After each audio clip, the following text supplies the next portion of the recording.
This is the outlet end of the culvert.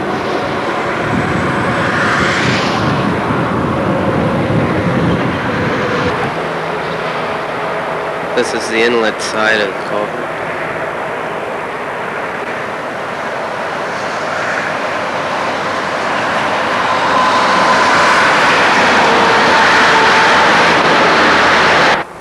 Oh, I hear it when it's running. The structure we're looking at is identified as bridge number Licking 70 2742. Carries 4 lanes of I-70 and 2 ramps over Berry Run. The structure is located just west of State Route 668. It's a circular steel corrugated metal pipe, 1-gauge steel with a design diameter of 15 feet, length of 328 feet. It was constructed in 1958 on Project 572 of 57.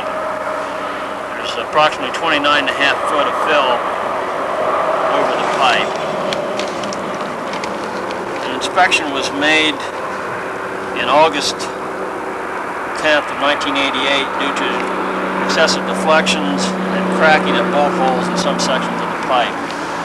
We also made a survey of the pipe, and the baseline was set out.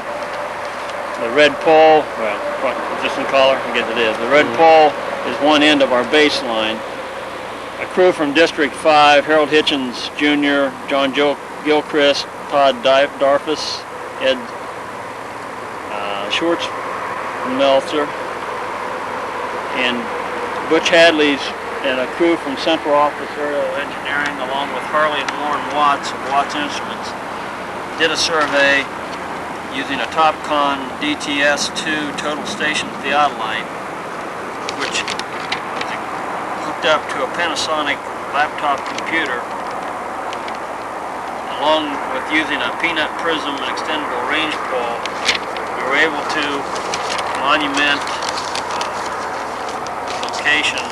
We established a monumented baseline through the pipe, used a peanut prism on the range pole to identify the points, and then the Topcon total station locates the points, both X, Y, and Z coordinates relative to the monumented baseline. Then the laptop computer calculated the survey data, cross-section points, and stores it for each station along the baseline. All the survey data can then be printed out along with a plot of the cross-sections.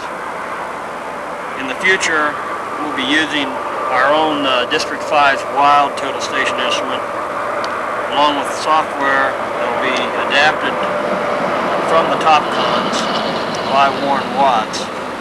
And this will be available for all districts, and all districts currently have the Wild total station instrument. We're in the pipe about 80 foot from the inlet end, looking towards the outlet end. The area lighted is a section where cracks as well as the distortion is shown up. There are 86 cracks at bolt holes, ranging from 1 inch in length to 3 inches in length, and as big a width as a ½ inch. We've recently welded the cracks. At this point we're wanting to show the main thing is the distortion out of round. The pipe was designed to be 15 foot circular diameter, and obviously is skewed to our left, which is towards the east. We're about 25 feet in the pipe from the outlet end, looking back towards the inlet end. Again, wanting to show the distortion from the original round design of the pipe. On the far end at the outlet, or at the inlet, you can see the far end, it appears also to be turning towards the west. Good. About 100 foot inside the pipe from the outlet end, looking towards the inlet end.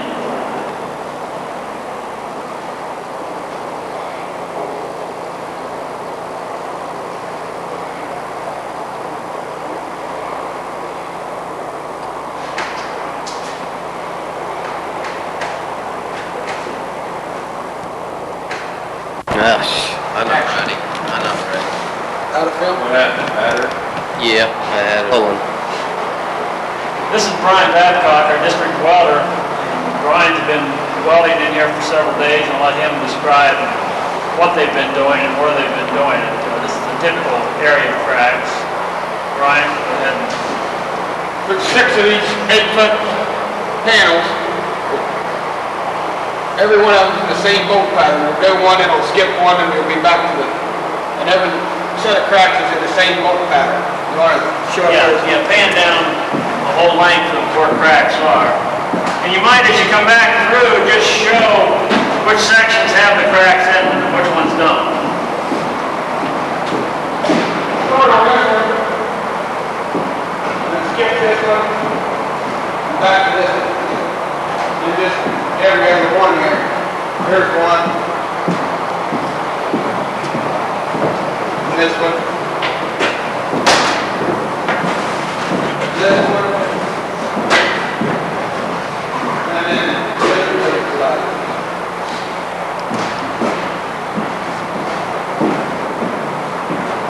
Basically what we had was the cracks on this bottom row of bolts was ripped out. Probably most of them in this panel was 2.5 to 3 inches long and probably a 1/2 inch wide. This was by far the worst one. We welded the cracks and welded the whole seam on each one of the panels. Right here we cut this bolt out, cut that out to see if, to look at the back plate to see if it was cracked on the top row bolts. And we didn't find any cracks at all back there. So that's But how many days did it take to 4. We welded on 4 days.